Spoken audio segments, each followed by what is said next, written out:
ತಮ್ಮ ಇನೋಸೆನ್ಸ್ ಮೂಲಕ ಕೆಲವೊಂದು ಸಲ ನಗ್ಸಿದ್ದಾರೆ, ಅಳಿಸಿದ್ದಾರೆ. ಯಾಕೆ ಇಷ್ಟೊಂದು ಕಷ್ಟಪಡ್ತಾರೆ ಗೌರಿ ಅಂತ ಹೇಳ್ತಿದ್ದವರು, ಈಗ ಗೌರಿನ ಇನ್ನೊಂದು ರೂಪದಲ್ಲಿ ನೋಡೋದಕ್ಕೆ ವೀಕ್ಷಕರು ರೆಡಿ ಆಗಬೇಕು ಅಂತ ಈಗಾಗಲೇ ಸಿಗ್ನಲ್ ಕೊಟ್ಟಿದ್ದಾರೆ ಕಾವ್ಯ ಅವರು. ಸೊ ಗೌರಿ ಸೀರಿಯಲ್ ಮೂಲಕ ಝೀ ಪವರ್ನಲ್ಲಿ ಮತ್ತೆ ಕಿರುತೆರೆಗೆ ಕಂಬ್ಯಾಕ್ ಮಾಡಿದ್ದಾರೆ ಕಾವ್ಯ ಅವರು. ಬನ್ನಿ ಅವ್ರನ್ನ ಮಾತನಾಡಿಸ್ತಾ ಹೋಗೋಣ. ಗೌರಿ ನಿಮ್ಮ ಹೆಸರಿಗೆ ಆಗ ಬರುತ್ತೆ ಅನ್ಸುತ್ತೆ, ಸೊ ಹೇಳಿ. ತುಂಬಾನೇ ಖುಷಿ ಆಗ್ತಿದೆ. ಇದು ಒಂದು ವಿಭಿನ್ನವಾದ ಪಾತ್ರ ಮಾಡ್ತಿದ್ದೀನಿ, ಅದು ಝೀ ಪವರ್ನಲ್ಲಿ ಮಾಡ್ತಿರೋದು. ಹೊಸ ಚಾನಲ್, ಹೊಸ ಕತೆ, ಹೊಸ ಪಾತ್ರಧಾರಿಗಳನ್ನು ಅಂದರೆ ಲೈಕ್ ನಾವೆಲ್ಲರೂ ಒಟ್ಟಿಗೆ ಒಂದೇ ಸೀರಿಯಲಲ್ಲಿ ಆ್ಯಕ್ಟ್ ಮಾಡ್ತಿರೋದು. ನಾನು ಅವರನ್ನೆಲ್ಲ ಫಸ್ಟ್ ಟೈಮೇ ನೋಡ್ತಿರೋದು. ಸೀರಿಯಲಲ್ಲಿ ಸ್ಕ್ರೀನಲ್ಲಿ ನೋಡಿದ್ದೀನಿ, ಆಫ್ ಸ್ಕ್ರೀನಲ್ಲಿ ನಾವೆಲ್ಲರೂ ಒಟ್ಟಿಗೆ ಸೇರಿರೋದು. ಒಂಥರ ಚೆನ್ನಾಗಿದೆ, ಒಂದೊಳ್ಳೆ ಟೀಮ್ ಬಿಲ್ಡ್ ಆಗಿದೆ, ಅಷ್ಟೇ ಸಪೋರ್ಟಿವ್ ಆಗಿದ್ದಾರೆ ಎಲ್ಲರೂ. ಫಸ್ಟ್ ಗೌರಿ ಅಂತಂದಾಗ ನಿಮ್ಮ ತಲೆಯಲ್ಲಿ ಏನೆಲ್ಲ ಓಡ್ತಾ ಇತ್ತು ಅಂತ ಹೇಳಿ, ಯಾಕಂದ್ರೆ ಕನೆಕ್ಟಿವಿಟಿ ತುಂಬಾ ಇದೆ, ಅಂದ್ರೆ ವೀಕ್ಷಕರಿಗೂ ಅದು ತುಂಬಾ ಕನೆಕ್ಷನ್ ಆಗುತ್ತೆ ಈಸಿಯಾಗಿ. ನಿಮ್ಮನ್ನ ಗೌರಿಯಾಗಿ ಹಿಂದೆ ಅಕ್ಸೆಪ್ಟ್ ಮಾಡಿದ್ರು, ಸೊ ಹೇಳಿ. ಗೌರಿ ಅಂದಿದ ತಕ್ಷಣ I was like connected, like ಗೌರಿನಾ ಅಂತ ಆ ಥರ. ಬಟ್ ನನಗೆಲ್ಲೋ ಅದು ಇದೇನು ಬೇಸರ ಆಗಲಿಲ್ಲ, ಅದೇ ಹೆಸರು ಬರ್ತಿದೆ ಆ ಥರ ಏನೂ ಅನಿಸ್ಲಿಲ್ಲ, ಖುಷಿನೇ ಆಯಿತು.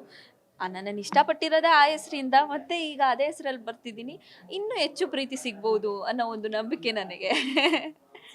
ಈ ಗೌರಿ ಸೀರಿಯಲ್ಗೆ ಕರೆ ಬಂದಾಗ ನಿಮ್ಮ ರಿಯಾಕ್ಷನ್ ಹೇಗಿತ್ತು? ಯಾಕೆ ಈ ಸೀರಿಯಲ್ನ ಒಪ್ಕೊಂಡ್ರಿ? ಯಾಕಂದ್ರೆ 2 ವರ್ಷಗಳ ಕಾಲ ನೀವು ಬ್ರೇಕ್ ಕೊಟ್ಟಿದ್ರಿ, ಎಲ್ಲೂ ಕಾಣಿಸ್ಕೊಂಡಿರ್ಲಿಲ್ಲ. ಯಾವಾಗ ಯಾವಾಗ ಅಂತ ಪ್ರಶ್ನೆ ಮಾಡೋರ ಸಂಖ್ಯೆ ಕೂಡ ಜಾಸ್ತಿ ಆಗಿತ್ತು.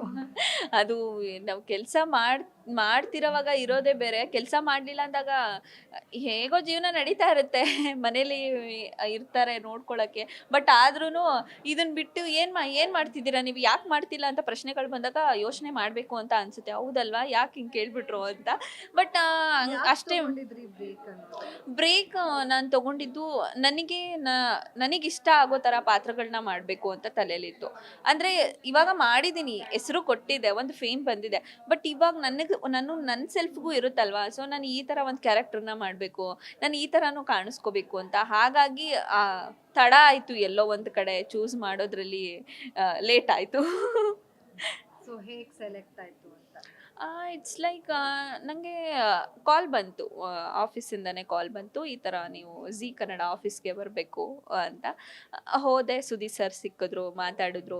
ಎಕ್ಸ್ಪ್ಲೈನ್ ಮೀ ಲೈಕ್ ಈ ಥರ ನಾವು ಒಂದು ಹೊಸ, ನನಗೇನು ಫಸ್ಟ್ ಹೇಳಿರಲಿಲ್ಲ, ಅಂದರೆ ಝೀಗ್ ಮಾಡ್ತೀವೋ ಅಥವಾ ಝೀ ಪವರ್ಗೆ ಮಾಡ್ತೀವೋ ಏನೂ ಗೊತ್ತಿಲ್ಲ, ಈ ಥರ ಸೀರಿಯಲ್ಸ್ ಬರ್ತಿದೆ, ಲಾಂಚ್ ಮಾಡ್ತಿದ್ದೀವಿ ಒಂದು ಚಾನಲ್ ಕೂಡ, ನೀವು ನಮ್ಮ ಜೊತೆ ವರ್ಕ್ ಮಾಡ್ಬೋದಾ ಅಂತ ಎಲ್ಲ ಕೇಳಿದಾಗ ಅಫ್ಕೋರ್ಸ್ ಆಯಿತು ಮಾಡ್ತೀನಿ. ಬಟ್ ನಾನು ಅವಾಗಲೂ ಒಂದೇ ಪ್ರಶ್ನೆ ಕೇಳಿದೆ, ಡೋಂಟ್ ಟೆಲ್ ಮಿ ಸರ್ ಇದರಲ್ಲಿ ನಂದು ಅಳೋ ಕ್ಯಾರೆಕ್ಟರ್ ಕೊಡ್ತೀರಾ ಅಥವಾ ಆ ಥರ ಇರುತ್ತೆ ಅಂತ, ಕತೆ ಆ ಥರ ಇರುತ್ತೆ ಅಂತ ಹೇಳಿದಾಗ, ಇಲ್ಲ ನಾವು ಯಾವ ಹೀರೋಯಿನನ್ನು ಅಳಿಸೋದಿಲ್ಲ ಅನ್ನೋ ಇದನ್ನು ಇಟ್ಕೊಂಡೆ ಸೀರಿಯಲ್ ಮಾಡ್ತಿರೋದು. ತುಂಬ ಪಾಸಿಟಿವ್ ಆಗಿ, ಅಂದರೆ ತುಂಬ ಹೋಗೋವಂಥ ಹುಡುಗಿ ಇರತ್ತೆ ಅಂತಲೇ ಹೇಳಿದ್ರು. ಅಫ್ಕೋರ್ಸ್ ನಾನು ಮಾಡ್ತೀನಿ ಅಂತಲೇ ಹೇಳಿದೆ. ಬಿಕಾಸ್ ನನಗೆ ಅದು ಒಂದು ತಲೆಯಲ್ಲಿತ್ತು, ಬಬ್ಲಿ ಕ್ಯಾರೆಕ್ಟರ್ ಮಾಡಬೇಕು, ಈ ಥರ ಟಾಕಿಟಿವ್ ಆಗಿ ಇರೋವಂಥ ಹುಡುಗಿ ಅಂತ ಹೇಳಿದಾಗ ಅಫ್ಕೋರ್ಸ್ ನಾನು ಮಾಡ್ತೀನಿ ಅಂತಲೇ ಹೇಳಿದೆ. ಅಂದರೆ ನಿಮ್ಮ ಜೋಡಿಯಾಗಿ ಕಾಣಿಸ್ಕೊಂಡಿರೋ ಸುಶ್ಮಿತ್ ಜೈನ್ ಅವರು ಸಿಕ್ಕಾಪಟ್ಟೆ ಮಾತಾಡ್ತಾರೆ, ಪರಿಚಯ ಆಯಿತು ಅಂತ ಹೇಳಿದ್ರೆ. ಸೊ ಆಫ್ ಸ್ಕ್ರೀನ್ ಹೇಗಿದೆ, ಆನ್ ಸ್ಕ್ರೀನ್ ಹೇಗಿದೆ? ಆಫ್ ಸ್ಕ್ರೀನಲ್ಲಿ ಅವ್ರಿಗೆ ಮಾತಾಡೋಕ್ಕೆ ಬಿಡಲ್ಲ ನಾನು. ಸಾರಿ ಆನ್ ಸ್ಕ್ರೀನಲ್ಲಿ ಮಾತಾಡೋಕ್ಕೆ ಬಿಡಲ್ಲ. ಆಫ್ ಸ್ಕ್ರೀನಲ್ಲಿ ಮಾತಾಡ್ತೀವಿ, ಇಬ್ಬರು ಮಾತಾಡ್ತೀವಿ. ಅಂದರೆ ಲೈಕ್ ಆನ್ ಸ್ಕ್ರೀನಲ್ಲಿ ಏನಾಗತ್ತಂದರೆ ಅವ್ರದ್ದು ಸೀನ್ಸ್ ಇದೆ ಅಂದಾಗ ಅವ್ರದ್ದು ಡೈಲಾಗ್ಸೇ ಇರಲ್ಲ, ನಾನೇ ತೊಗೊಂಡ್ಬಿಟ್ಟಿರ್ತೀನಿ. ಅವ್ರಿಗೆ ಮಾತಾಡೋಕ್ಕೆ ಬಿಡಲ್ಲ, ಅವ್ರು ಎಕ್ಸ್ಪ್ರೆಷನ್ ಕೊಡ್ತಾ ಇರ್ತಾರೆ ಅಷ್ಟೇ. ಒಂಥರ ಚೆನ್ನಾಗಿದೆ. ಅವ್ರೇನೋ ಹೇಳಕ್ಕೆ ಬರ್ತಿರ್ತಾರೆ, ಗೌರಿ ಬಿಡೋದೇ ಇಲ್ಲ, ಗೌರಿನೇ ಮಾತಾಡ್ತಿರ್ತಾಳೆ, ಅವ್ರು ಗೌರಿ ನೋಡ್ಕೊಂಡು ಕಳೆದೋಗ್ಬಿಟ್ಟಿರ್ತಾರೆ. ಈ ಥರ ಇಲ್ಲ ರೌಡಿಸಮ್ ಅಂದರೆ ಆ ಥರ ಎಲ್ಲ. ಬಟ್ ಇದೆ, ಸಾಫ್ಟ್ ಅಂತೂ ತುಂಬ ಸಾಫ್ಟ್ ಅಲ್ಲ, ವಟ ಅಂತ ಮಾತಾಡ್ತಿರ್ತಾಳೆ, ಪಟ ಅಂತ ಎಲ್ಲ ಬಾಯಿಗೆ ಬಂದಿದೆ ಹೇಳ್ತಾ ಇರ್ತಾಳೆ, ಮನಸ್ಸಲ್ಲೇನು ಇಟ್ಕೊಳ್ಳಲ್ಲ, ಒಟ್ಟಿನಲ್ಲಿ ಹೊರಗೆ ಹಾಕ್ಬೇಕು ಅದನ್ನು, ಅವಳು ಹೇಳ್ಬಿಡ್ಬೇಕು ಆ ಥರ. ಇನ್ನು ಈ ಗೌರಿಗೆ ಅಕ್ಕ ಕೂಡ ಇದ್ದಾರೆ. ಅಕ್ಕ ಫುಲ್ ಮಾಡ್ರನ್ನು, ತಂಗಿ ಫುಲ್ ಟ್ರೆಡಿಷನಲ್ಲು. ಸೊ ಹೇಗೆ ಮ್ಯಾನೇಜ್ ಮಾಡ್ತಾ ಇದ್ದೀರಾ? ಅಕ್ಕನ ಬಗ್ಗೆ ರಿವೀಲ್ ಮಾಡೋದಾದರೆ, ಅವ್ರದ್ದು ನಂದು ಏನು ಒಂದು ಬೇರೆ ಥರ ರ್ಯಾಪು ಅಷ್ಟೊಂದು ಜೊತೆಲಿ ಸೀನ್ಸ್ ಆಗಿಲ್ಲ. But I know personally Sushmita ಒಳ್ಳೆ ಹುಡುಗಿನೇ. ಬಟ್ ಆನ್ ಸ್ಕ್ರೀನಲ್ಲಿ ಮಾತ್ರ ಪಾಪ ಆ ಥರ ಕ್ಯಾರೆಕ್ಟ್ರು ಎಲ್ಲರೂ ಬೈಕೊಳ್ಳೋ ಥರ, ಯಾಕೆ ಹಿಂಗೆ ಮಾಡ್ತಾಳೆ ಇವಳು, ಯಾಮರ್ಸ್ತಿದ್ದಾಳೆ ತಂಗಿಗೆ ಅಂತ. ಬಟ್ ಅದರ್ವೈಸ್ ಚೆನ್ನಾಗಿ ಹೋಗ್ತಿದೆ. ಸೊ ಫುಲ್ ಹ್ಯಾಪಿ ನಿಮಗೆ? Yeah of course happy. ತುಂಬ ದಿನ ಆದಮೇಲೆ ನನ್ನ ಫ್ಯಾನ್ಸ್ ಎಲ್ಲ ಕೇಳ್ತಾ ಇದ್ರು ಸ್ಕ್ರೀನಲ್ಲಿ ಕಾಣಿಸ್ಕೊಳ್ಳಿ. ಸೊ ನಾವು ಸ್ಕ್ರೀನಲ್ಲಿ ಕಾಣಿಸ್ಕೊಳ್ತಿದ್ದೀವಿ ಅಂತ ಒಂದು ಖುಷಿ ಇದೆ. ಎಗೈನ್ ಬರ್ತಾ ಇದ್ದೀನಿ ನಿಮ್ಮೆಲ್ರೂ ರಂಜಿಸೋಕ್ಕೆ ಅಂತ. ಇನ್ನು ಇದರಲ್ಲಿ ಸಿರಿ ಮೇಡಮ್ ಕೂಡ ಇದ್ದಾರೆ. ಸೊ ನೀವು ಅವ್ರ ಮನೇಲಿ ಇದ್ದಂತಹದ್ದು ಕೂಡ ನಾವು ಪ್ರೋಮೋ ಅಲ್ಲಿ ನೋಡಿದೀವಿ. ಅವ್ರು ನಿಮಗೆ ಬೈಯೋದೆಲ್ಲ, ಅವ್ರು ತುಂಬಾ ಕಂಪ್ಲೀಟ್ ಡಿಫ್ರೆಂಟ್ ಶೇಡಲ್ಲೇ ಕಾಣಿಸ್ಕೊಳ್ತಾ ಇದ್ದಾರೆ ಈ ಸೀರಿಯಲ್ನಲ್ಲಿ. ಸೊ ಹೇಗಿದೆ ಅವ್ರ ಜೊತೆ ಒಡನಾಟ ಎಲ್ಲ ಹೇಗಿದೆ? Surprisingly I got to know ಅದು ಇದು ಸಿರಿ ಮೇಡಮ್ ಇದ್ದಾರೆ ಅಂತ ನನಗೂ ಫಸ್ಟ್ ಡೇ ಶೂಟಿಗೆ ಹೋದಾಗಲೇ ನಮಗೂ ಗೊತ್ತಾಗಿದ್ದು. ಅದುವರೆಗೂ ನಮ್ಗೆ ಯಾರ್ಯಾರು ಸೆಲೆಕ್ಟ್ ಆಗಿದ್ದಾರೆ, ಯಾರ್ಯಾರು ಇದ್ದಾರೆ, ಈವನ್ ದೋ ಇವ್ರ ಜೊತೆ ಫಸ್ಟ್ ಸೀನ್ ಆಗೋವರೆಗೂ ಇವರೇ ಹೀರೋ ಅಂತಲೂ ನಮಗೂ ಗೊತ್ತಿರಲಿಲ್ಲ. ಯಾರಿಗೂ ಯಾರ್ಯಾರು ಇದ್ದಾರೆ ಅಂತ ಹೇಳಿದ್ದಿಲ್ಲ, ಹೇಳ್ತೀವಿ ಬನ್ನಿ ಅಂತಲೇ ಹೇಳಿದರು. ಸಿರಿ ಮೇಡಮ್ ನೋಡಿದ ತಕ್ಷಣ ನನಗೊಂಥರ ಖುಷಿ ಆಯಿತು. ಯಾಕೆಂದರೆ ಚಿಕ್ಕ ವಯಸ್ಸಲ್ಲಿ ನಾನು ಅವ್ರ ಅಯ್ಯೋ ಬೈತಾರ ಆಮೇಲೆ ಅಫ್ಕೋರ್ಸ್ ರಂಗೋಲಿ ಸೀರಿಯಲು ಇದೆಲ್ಲ ನೋಡಿ ನಂಗೆ ತುಂಬ ಇಷ್ಟ. Maybe these are the people who inspired me to come ಇದು ಟೆಲಿವಿಷನ್. ಇದನ್ನೆಲ್ಲ ನೋಡ್ತಾ ನನಗೆ ಎಲ್ಲೋ ಅನಿಸ್ತು ಲೈಕ್ ನಾನು ಟೆಲಿವಿಷನ್ಗೆ ಹೋಗ್ಬೇಕು, ನಾನು ಹೀರೋಯಿನ್ ಆಗಬೇಕು. ಈ ಥರ ಚಿಕ್ಕ ವಯಸ್ಸಲ್ಲಿ ಯಾರು ಸ್ಕೂಲಲ್ಲೆಲ್ಲ ಏನಾಗ್ತೀನಿ ಅಂದರೆ ಹೀರೋಯಿನ್ ಆಗ್ತೀನಿ ಅಂತ ಹೇಳಿ ತುಂಬ ಸಲ ಬೈಸ್ಕೊಂಡಿದ್ದು ಇದೆ. ಅದೇ ಟೀಚರ್ಸ್ ಇವಾಗ ಕರೆದು ಸ್ಕೂಲಲ್ಲಿ ಯಾವುದಾದ್ರೂ ಇವೆಂಟ್ ಆದರೆ ಗೆಸ್ಟಾಗಿ ಕರೆದು ಹೊಗಳಿದ್ದು ಇದೆ. ಸೊ ಎಲ್ಲೋ ಒಂದು ಕಡೆ ಖುಷಿ ಆಯಿತು ಅವರು ನೋಡಿದ ತಕ್ಷಣ. ನಾನು ಹೇಳ್ಬಿಟ್ಟೆ ಮೇಡಮ್, ಅದುವರೆಗೂ ಹೇಳಿರಲಿಲ್ಲ ಅವ್ರಿಗೆ, ನಾನು ನಿಮ್ಮ ರಂಗೋಲಿ ಸೀರಿಯಲ್ ಬಿಡದೆ ನೋಡ್ತಿದ್ದೆ ಚಿಕ್ಕ ವಯಸ್ಸಲ್ಲಿ, ನಂಗಂತೂ ತುಂಬ ಇಷ್ಟ ಆಗೋದು ಅಂತ. ಅದೇ ಹಿಂಗೆ ನೋಡಿದ್ರು. ಅಫ್ಕೋರ್ಸ್ ನಾನು ಚಿಕ್ಕವಳೇ ಆಗಿದೆ, ಸ್ಕೂಲಲ್ಲೇ ಇದ್ದೆ. ಆ ಥರ ಏನೂ ಇಲ್ಲ, ತುಂಬ ಫ್ರೆಂಡ್ಲಿನೇ ಅವರು, ತುಂಬ ಆರಾಮಾಗಿರ್ತಾರೆ. ಅವರಾಯಿತು, ಅವ್ರ ಕೆಲಸ ಆಯಿತು, ಈ ಥರ ಇರುವಂಥ ಒಂದು ಕ್ಯಾರೆಕ್ಟರು. ಅಂದರೆ ಲೈಕ್ ಆನ್ ಸ್ಕ್ರೀನಲ್ಲಿ ಅವ್ರನ್ನ ಆ ಥರ ನೋಡಿದಾಗ ಅಕ್ಸೆಪ್ಟ್ ಮಾಡ್ಕೊಳಕ್ಕಾಗಲ್ಲ ಅನಿಸುತ್ತೆ. ಮೇ ಬಿ ಸಡನ್ನಾಗಿ ವಿಲನ್ ಮಾಡಿಬಿಟ್ಟಿದ್ದಾರೆ ಅಂತ. ಚೆನ್ನಾಗಿದೆ, ಅವ್ರಿಗೂ ನೋಡೋರ್ಗು ಹೊಸ ಎಕ್ಸ್ಪೀರಿಯನ್ಸ್. ಅವರೇ ಹೇಳ್ತಾರೆ, ಇದು ನಾನು ಫಸ್ಟ್ ಟೈಮ್ ಈ ಥರ ಮಾಡ್ತಿರೋದು ಕನ್ನಡದಲ್ಲಿ ಅಂತ. ಚೆನ್ನಾಗಿದೆ, ಒಂಥರ ಒಂದೊಳ್ಳೆ ಟೀಮು. ಆ್ಯಂಡ್ ಮೋರ್ ಓವರ್ ಎಲ್ಲ ಆರ್ಟಿಸ್ಟು ಅಷ್ಟೇ. ಇವಾಗ ಅವ್ರ ಕೆಲಸ ಆಯಿತು, ಅವ್ರದ್ದು ಜಾಸ್ತಿ ಏನು ಗಾಸಿಪ್ ಮಾಡೋದು ಆ ಥರದ್ದು ನಾನು ನೋಡೇ ಇಲ್ಲ ನಮ್ಮ ಸೆಟ್ಟಲ್ಲಿ. ಎಲ್ಲರೂ ಕೆಲಸದ ಬಗ್ಗೆ ಅಷ್ಟೇ ಕಾನ್ಸಂಟ್ರೇಟ್ ಮಾಡ್ತಿದ್ವಿ. ಈ ಸೀನ್ ಇಂಪ್ರೂವೈಸ್ ಹೆಂಗೆ ಮಾಡ್ಕೋಬೋದು ಅನ್ನೋದ್ರ ಬಗ್ಗೆ ಮಾತಾಡ್ತಿರ್ತೀವಿ. ಸೀನ್ ಪೇಪರ್ ಕೊಟ್ಟಾಗಲೂ ನಾವು ಅದೇ ಇಂಪ್ರೂವೈಸ್ ಮಾಡ್ಕೊಳ್ಳೋಣ, ಇಲ್ಲಿ ಇದನ್ನು ತೊಗೊಳ್ಳೋಣ, ಆ ಥರ ಮಾತಾಡ್ತಿರ್ತೀವಿ. ಚೆನ್ನಾಗಿದೆ, ಒಳ್ಳೆ ಟೀಮ್. ಸೊ ಇನ್ನು ಅಂದರೆ ಝೀ ಪವರಲ್ಲಿ ನೀವು ಗೌರಿಯಾಗಿ ಕಾಣಿಸ್ಕೊಳ್ತಾ ಇರೋದಕ್ಕೆ ನಿಮ್ಮ ಫ್ಯಾಮಿಲಿ ರಿಯಾಕ್ಷನ್ ಹೇಗಿತ್ತು? ಅಂದರೆ ಗ್ಯಾಪ್ ಆದಮೇಲೆ ಮತ್ತೆ ಸೀರಿಯಲ್ಸ್ ಮಾಡ್ತೀನಿ ಅಂತ ಹೇಳಿದಾಗ? ಅದ್ರ ಬಗ್ಗೆ ಹೇಳಬೇಕು, ನಮ್ಮಮ್ಮ ಖುಷಿ ಪಟ್ಟಿದ್ದು, ನಮ್ಮ ಅಪ್ಪನೂ ಅಷ್ಟೇ. ಬಟ್ ನಮ್ಮಮ್ಮ ಅಂತೂ ನಿಜ, ನೀವು ನಂಬ್ತಿರೋ ಬಿಡ್ತಿರೋ, ಅವ್ರಿಗೆ ಗೊತ್ತಿಲ್ಲ ನಾನು ರಿಜೆಕ್ಟ್ ಮಾಡ್ತಿದ್ದೀನಿ, ನಾನು ಒಪ್ಕೊತಿಲ್ಲ ಕೆಲವೊಂದನ್ನ ಅಂತ. ಬಟ್ ಅವರಿಗೆ ಟೆನ್ಷನ್ ಆಗ್ಬಿಟ್ಟಿತ್ತು, ಇವಳು ಯಾಕೆ ಒಪ್ಕೊತಿಲ್ಲ, ಇವಳು ಯಾಕೆ ಮಾಡ್ತಿಲ್ಲ, ಇವಳಿಗೆ ಸಿಗ್ತಿಲ್ವಾ, ಇವಳೇ ಮಾಡ್ತಿಲ್ವಾ, ಈ ಥರ ಎಲ್ಲ ಟೆನ್ಷನ್ ಆಗಿ. ಆ ತಾಯಿ ಅಂದರೆ ಹಂಗೆ ಅಲ್ವಾ, ಮಕ್ಳದ್ದು ಸಣ್ಣ ಚೇಂಜಸ್ ಆದರೂ ಅವ್ರಿಗೊಂಥರ ಟೆನ್ಷನ್ ಇರುತ್ತೆ. ಆ ಥರ ಇರೋರು ಅವ್ರೇನು ಅನ್ಕೊಂಡ್ಬಿಟ್ಟಿದ್ದಾರೆ, ನಾನು ಬೇಜಾರು ಮಾಡ್ಕೊಂಡಿದ್ದೀನಿ ಯಾವುದೂ ಸಿಗ್ತಿಲ್ಲ ಅಂತ. ಅವ್ರು ಯಾವಾಗಲೂ ನನಗೆ ಸಪೋರ್ಟಿವ್ ಆಗಿ, ಬಿಡು ಏನಕ್ಕೆ ತಲೆ ಕೆಡ್ಸ್ಕೊಂತೀಯ, ಇದಿಲ್ಲ ಅಂದ್ರೇನು, ಈ ಥರ ನೀನು ಮಾಡಿಲ್ಲ ಅಂದ್ರೇನು, ಇವಾಗ ಬೇರೆದೇನಾದರೂ ಮಾಡು, ನಿಂಗೆ ಏನು ಇಷ್ಟನೋ ಅದನ್ನು ಮಾಡು, ನೀನು ಇಲ್ಲಿ ಮಾಡಿಲ್ಲ ಅಂದರೆ ಈ ಥರ ಸಪೋರ್ಟ್ ಮಾಡೋರು. ಬಟ್ ಇವಾಗ ನೋಡ್ಬಿಟ್ಟು ಅವ್ರಿಗೆ ಖುಷಿ ಆಗ್ಬಿಟ್ಟಿದೆ, ಏನೋ ನನ್ನ ಮಗಳು ಮಾಡ್ತಿದ್ದಾಳೆ, ಮತ್ತೆ ಸ್ಕ್ರೀನಿಗೆ ಬಂದಿದ್ದಾಳೆ. ಅವ್ರಿಗೆ ಹೆಂಗೆ ಅಂದರೆ ಇವಾಗ ಎಲ್ಲೇ ಹೋದರೂ ನನಗೆ ಕೇಳೋ ಹಂಗೆ ಅವರು ಕೇಳ್ತಾರೆ, ಯಾಕೆ ನಿಮ್ಮ ಮಗಳು ಮಾಡ್ತಿಲ್ಲ, ಯಾಕೆ ನಿಮ್ಮ ಮಗಳು ಯಾವುದು ಸಿಕ್ಕಿಲ್ವಾ, ಈ ಥರ ಕೇಳಿದಾಗ ಅಫ್ಕೋರ್ಸ್ ಅವ್ರಿಗೂ ಹರ್ಟ್ ಆಗುತ್ತೆ. ಸೊ ಮೇ ಬಿ ಅದೆಲ್ಲ ಮೇ ಬಿ ಫೇಸ್ ಮಾಡಿ ಅವ್ರಿಗೆ ತುಂಬ ಖುಷಿ ಆಗ್ಬಿಟ್ಟಿದೆ ಇವಾಗ. ಓಕೆ, ಇವಾಗ ನನ್ನ ಮಗಳು ಸೀರಿಯಲ್ ಮಾಡ್ತಿದ್ದಾಳೆ. ಅಮ್ಮ ಇವಾಗ ಹೇಳಮ್ಮ, ನೀನು ಎಲ್ಲರ ಹತ್ರ ಹೇಳು, ನನ್ನ ಮಗಳು ಗೌರಿ ಮಾಡ್ತಿದ್ದಾಳೆ ಅಂತ. ಆ ಥರ. ಆ್ಯಂಡ್ ನಮ್ಮಮ್ಮ ನಿಜ ಹೇಳ್ತೀನಿ, ತುಂಬಾ ದೇವ್ರನ್ನ ಅವರು ನಂಬ್ತಾರೆ. ಅವರೂ ಅಷ್ಟೇ, ದೇವ್ರ ಹತ್ರ ಹೋದ್ರೆ ಅವ್ರಿಗೆ ಬೇಡ್ಕೋತಾರೋ ಇಲ್ವೋ, ನನ್ನ ಬಗ್ಗೆ ಅಂತೂ ಬೇಡ್ಕೊಂಬರ್ತಾರೆ. ಮೇ ಬಿ ಇವಾಗ ಸ್ವಲ್ಪ ರಿಲೀಫ್ ಆಗಿರುತ್ತೆ ಅವ್ರಿಗೆ. ಎಲ್ಲ ದೇವಸ್ಥಾನನೂ ಸುತ್ಬಿಟ್ಟಿದ್ದಾರೆ. ಆ್ಯಂಡ್ ಮತ್ತೆ ಈಗ ನಿಮ್ಮ ಕಾಸ್ಟ್ಯೂಮ್ಸ್ ಬಗ್ಗೆ ಹೇಳಿದ್ರೆ, ಯೂಶಲ್ ಆಗಿ ಹೆಣ್ಮಕ್ಳು ಅಂದರೆ ರೆಡಿ ಆಗೋದ್ರಲ್ಲಿ ಎತ್ತಿದ ಕೈ, ಹಂಗೆ ಕಾಣಿಸ್ಬೇಕು, ಹಿಂಗೆ ಕಾಣಿಸ್ಬೇಕು. ಈ ಸೀರಿಯಲ್ ಫುಲ್ ನೀವು ಲಂಗ ದಾವಣಿಯಲ್ಲೇ ಕಾಣಿಸ್ತೀರಾ ಅಂತ ಅನ್ನಿಸ್ಬಿಟ್ಟಿದೆ.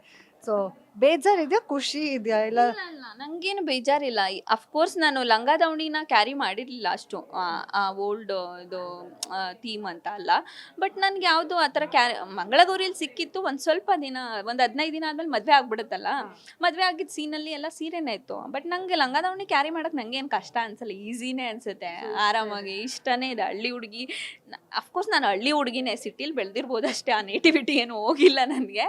ಮಾಡ್ರನ್ ಆಗು ಆಗ್ತೀನಿ, ಹಳ್ಳಿದೂ ಕಾಸ್ಟ್ಯೂಮ್ಸ್ ಹಾಕ್ತೀನಿ, ಆ ಥರ ಏನಿಲ್ಲ. ಆ್ಯಂಡ್ ಮೋರವರಿ ಹೇಳಲೇಬೇಕು, ಲಾಸ್ಟ್ ಮಿನಿಟಲ್ಲಿ ನನಗೆ ತುಂಬ ಹೆಲ್ಪ್ ಆಗಿದ್ದು ನನ್ನ ಡಿಸೈನರು ಭಾರ್ಗವಿ ಅಂತ, ರತಮ್ ಸ್ಟುಡಿಯೋದವ್ರು. ಅವರು ತುಂಬ ಪಾಪ ಹೋಗಿ ಸೋರ್ಸ್ ಮಾಡಿದ್ದಾರೆ. ಆ್ಯಂಡ್ DT ಡಿಸೈನರ್ ಸ್ಟುಡಿಯೋ ಇದೆ, ವಿಜಯ್ ಅಂತ, ಅವರು ಅಷ್ಟೇ. So they both are like ಚೆನ್ನಾಗಿ ಕಾಸ್ಟ್ಯೂಮ್ಸ್ ಎಲ್ಲ ರೆಡಿ. ಇದು DT ಅವ್ರು ಮಾಡಿಕೊಟ್ಟಿರೋದೇ. ಎಲ್ಲ ಆಲ್ರೆಡಿ ನಾನು ಎಷ್ಟು ಕ್ಲೆವರ್ ಇದ್ದೀನಿ ಅಂದರೆ, ಲಾಸ್ಟ್ ಮಿನಿಟಲ್ಲಿ ರೆಡಿ ಮಾಡ್ಕೋಬಾರ್ದಂತ ಇವಾಗ ಆಲ್ರೆಡಿ ನೆಕ್ಸ್ಟ್ ಸೀರೆ ಬರುತ್ತೆ ಅಂತ ಸೀರೆ ಎಲ್ಲ ಪರ್ಚೇಸ್ ಮಾಡಿ ಎಷ್ಟೊಂದು ಹೊಲಿಸ್ಬಿಟ್ಟಿದ್ದೀನಿ.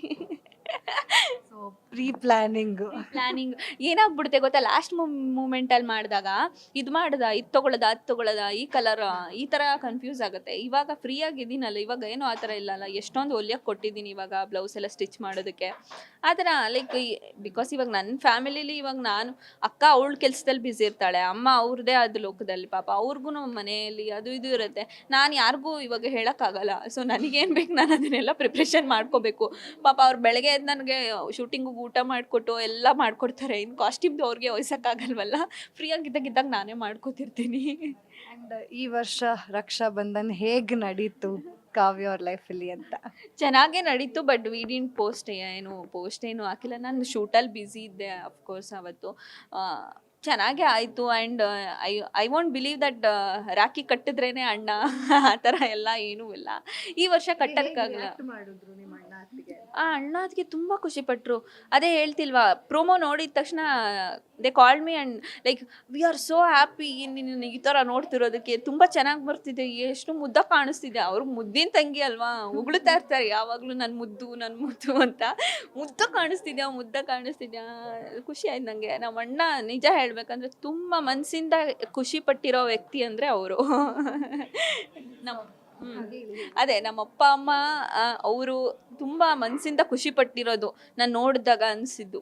ಇವಾಗ ನಾರ್ಮಲ್ ಕ್ಯಾಶುವಲ್ ಫಾರ್ಮಾಲಿಟೀಸ್ಗೆ ಕಂಗ್ರ್ಯಾಚುಲೇಷನ್ ಅಂತ ಎಷ್ಟೊಂದು ಜನ ಆಗ್ಬೋದು. ಬಟ್ ಮನಸ್ಸಿಂದ ಖುಷಿ ಪಡೋದನ್ನ ನೋಡೋದಿರುತ್ತಲ್ಲ, ಅದು ಬೇರೆ ಥರ ಖುಷಿ ಪಡುತ್ತೆ. ನಾನು ಪ್ರಾಜೆಕ್ಟ್ ಮಾಡಿದಾಗ ಇವ್ರಿಗೆ ಇಷ್ಟು ಖುಷಿ ಆಗುತ್ತಾ ಅಂತ ಅನ್ಸೋಕ್ಕೆ ಶುರುವಾಯ್ತು ನನಗೆ. ಇನ್ನು ಸೋಷಿಯಲ್ ಮೀಡಿಯಾದಲ್ಲಿ ನಿಮ್ಮ ಬಿಗ್ ಬಾಸ್ ಮನೆದು ಕೆಲವೊಂದು ಟಾಪಿಕ್ಸ್ ಬರ್ತಾನೆ ಇರುತ್ತೆ, ಟ್ರೋಲ್ ಆಗ್ತಾನೆ ಇರುತ್ತೆ. ಅದರಲ್ಲೂ ನಾನು ಹುಟ್ಟಿದ 2 ವರ್ಷ ಮಾತಾಡೇ ಇರಲಿಲ್ಲ ಅನ್ನೋದು ಈಗ ಇಷ್ಟು ಚೆನ್ನಾಗಿ ಮಾತಾಡ್ತಿದ್ದೀರ. I have no idea about it. Like ನಾನು ಸುಮ್ಮನೆ ಕೂತಿದ್ದೆ, ಬೋರ್ ಹೊಡಿತಿತ್ತು. ದಿವ್ಯಾನೂ ಸುಮ್ಮನೆ ಕೂತಿದ್ಲು. ನಂಗೆ ಅನಿಸ್ತು ಏನಾದರೂ ತರಲೆ ಮಾಡಬೇಕಲ್ಲ. ನಾನು ಹಂಗೆ ಆ್ಯಸ್ ಗೌರಿ ಹೇಳಿದ್ನಲ್ಲ, ಗೌರಿ ಥರಾನೇ ಏನಾದರೂ ಹೇಳೋಣ ಅಂದ್ಬಿಟ್ಟು, ಏನು ಗೊತ್ತಾ, ಏನು ನಾನು 2 ವರ್ಷ ಯಾರ ಹತ್ರನೂ ಮಾತಾಡಿಲ್ಲ, ನಮ್ಮ ಅಪ್ಪ ಅಮ್ಮನ ಹತ್ರನೂ ಮಾತಾಡಿಲ್ಲ, ಮನೆಗೆ ಯಾರು ಬಂದು ಮಾತಾಡ್ಸಿದ್ರು ಮಾತಾಡಿಲ್ಲ. ಅವಳು ಫುಲ್ ಸೀರಿಯಸ್, ಏನಾಯಿತು, 2 ವರ್ಷ ಮಗು ಆಗಿದೆ, ಮಾತು ಬರ್ತಿರ್ಲಿಲ್ಲ. ಸರಿ ಬೈಕೊಂಡಿರ್ತಾಳೆ, ಅದು ಗೊತ್ತು. ಅವಳು ಎಕ್ಸ್ಪ್ರೆಷನ್ ನೋಡಿದ್ರೇ ಗೊತ್ತಾಗಿರೋದೆ ದಿವ್ಯಾದು. ನಂಗೆ ಈಚೆ ಬಂದಮೇಲೆ ಗೊತ್ತಾಗಿದ್ದು ಅದು ಅಷ್ಟು ಫೇಮಸ್ ಆಗಿದೆ ಅಂತ. ಈಗಲೂ ಕಳಿಸ್ತಾರೆ ಕೆಲವೊಬ್ರು. ಅದು ಮಿಲಿಯನ್ ಗಟ್ಟಲೆ ಹೋಗಿರುತ್ತೆ ಅದು. ಖುಷಿ ಆಗುತ್ತೆ. ಇನ್ನೊಂದು 4 ಡೈಲಾಗ್ ಹೊಡಿತಾ ಇದ್ದೆ ಹಂಗಂದಿದ್ರೆ ಅಂತ. ಸೊ ಈಗ ಬಿಗ್ ಬಾಸ್ ಫೀವರ್ ಶುರು ಆಗಿದೆ. ಈಗ ಹೊಸ ಲೋಗೋ ಕೂಡ ಲಾಂಚ್ ಮಾಡಿದ್ದಾರೆ. ಕಣ್ಣಲ್ಲಿ 12 ಅಂತ ಇದೆ, ಹಾಗೆ ಗಡಿಯಾರ ಕೂಡ ಇರುವಂತಹ ಲೋಗೋ ಹೊಸದಾಗಿ ಲಾಂಚ್ ಮಾಡಿದ್ದಾರೆ. ಈ ವರ್ಷ ಬಿಗ್ ಬಾಸ್ಗೆ ಇಂಥವ್ರು ಹೋಗ್ತಾರೆ ಅಂಥವ್ರು ಹೋಗ್ತಾರೆ ಅನ್ನೋದು ಕೂಡ ಕೇಳಿ ಬರ್ತಿದೆ. ನೀವು ಮಾಜಿ ಬಿಗ್ ಬಾಸ್ ಸ್ಪರ್ಧಿ ಆಗಿರೋದ್ರಿಂದ ನಿಮ್ಗೆ ಏನು ಅನ್ಸುತ್ತೆ, ಯಾರು ಹೋಗ್ಬೋದು ಅಂತ? ನನಗೂ ಐಡಿಯಾ ಇಲ್ಲ. ನೀವು ನೋಡಿದ್ದೀರಾ, ಯಾವ ವರ್ಷ ನಾವು ಇಂಥವ್ರು ಹೋಗ್ತಾರೆ ಅಂತ ಪ್ರೆಡಿಕ್ಟ್ ಮಾಡ್ತೀವೋ ಅವ್ರು ಯಾರೂ ಹೋಗೋದೇ ಇಲ್ಲ. ಅದಕ್ಕೆ ಪ್ರೆಡಿಕ್ಟ್ ಮಾಡಲೇಬಾರ್ದು. ಬಂದಾಗ ನೋಡ್ಕೊಂಡು ಖುಷಿ ಪಡ್ಬೇಕು, ಓಕೆ ಇವ್ರು ಬಂದಿದ್ದಾರೆ ಅಂತ. ಅದೇ ಕ್ಯಾಟಗರಿ ನಂದು. ಆ್ಯಂಡ್ ನನಗೆ ಸುದೀಪ್ ಸರ್ ಬಂದಾಗ ಖುಷಿ ಆಗುತ್ತೆ, ಸುದೀಪ್ ಸರ್ನ ನೋಡೋಕ್ಕೆ. ಅಫ್ಕೋರ್ಸ್ ಫಾಲೋ ಮಾಡ್ತೀನಿ ನಾನು. ಸುದೀಪ್ ಸರ್ದು ವೀಕೆಂಡದ್ದು ಅಂತೂ ಫಾಲೋ ಮಾಡ್ತೀನಿ. ಅವ್ರ ಕೆಲವೊಂದು ಬುದ್ಧಿ ಮಾತುಗಳಿರುತ್ತಲ್ಲ, ಅದರಿಂದ ಕಲಿಯೋದು ತುಂಬ ಇದೆ, ಅವರಿಂದ ಕಲಿಯೋದು. ಓಕೆ, ನನ್ನ ಲಾಸ್ಟ್ ಕ್ವೆಶನ್ನು. ಸೊ ಈಗ ಗೌರಿ ಸೀರಿಯಲ್ ಪ್ರೋಮೋ ಮೂಲಕ ತುಂಬಾ ಸದ್ದು ಮಾಡ್ತಾ ಇದೆ. ಈಗ ಹೊಸ ಸೀರಿಯಲ್ಗಳ ಸಂಖ್ಯೆ ಕೂಡ ಜಾಸ್ತಿ ಆಗ್ತಿದೆ ಕನ್ನಡ ಕಿರುತೆರೆ ಲೋಕದಲ್ಲಿ. ಸೊ ಯಾಕೆ ಗೌರಿನ ಜನ ನೋಡಬೇಕು? ಅಂದರೆ ಕಾಂಪಿಟೇಷನ್ ವರ್ಲ್ಡ್ ಇದೆ, ತುಂಬ ಸೀರಿಯಲ್ಸ್ ಆಪ್ಷನ್ಸ್ ಇದೆ. ಸೊ ಯಾಕೆ ಜನ ಗೌರಿನ ನೋಡಬೇಕು, ಹಾಗೆ ಯಾವಾಗಿಂದ ನೋಡಬೇಕು ಅನ್ನೋದು ಕಾವ್ಯ ಅವರೇ ಹೇಳಬೇಕೀಗ. ಅಫ್ಕೋರ್ಸ್ ಗೌರಿನ ನೋಡಲೇಬೇಕು ಅವರು. ಇವಾಗ ಗೌರಿನ ನೋಡಿ ಅಷ್ಟು ಪ್ರೀತಿ ಕೊಟ್ಟು ಮಂಗಳ ಗೌರಿಗೆ ಅಷ್ಟು ಸಲಹಿದ್ದಾರೆ, ಅಷ್ಟು ಎತ್ತಿದ್ದಾರೆ, ಮಗು ಥರ ಸಾಕಿದ್ದಾರೆ. ಆ್ಯಂಡ್ ಇವಾಗ ಬರ್ತಾ ಇರೋ ಗೌರಿನೂ ಇನ್ನೂ ಡಿಫ್ರೆಂಟ್ ಆಗಿರುತ್ತೆ, ಇನ್ನೂ ಮನ್ಸಿಗೆ ಹತ್ರ ಆಗೋ ಥರ ಇರುತ್ತೆ.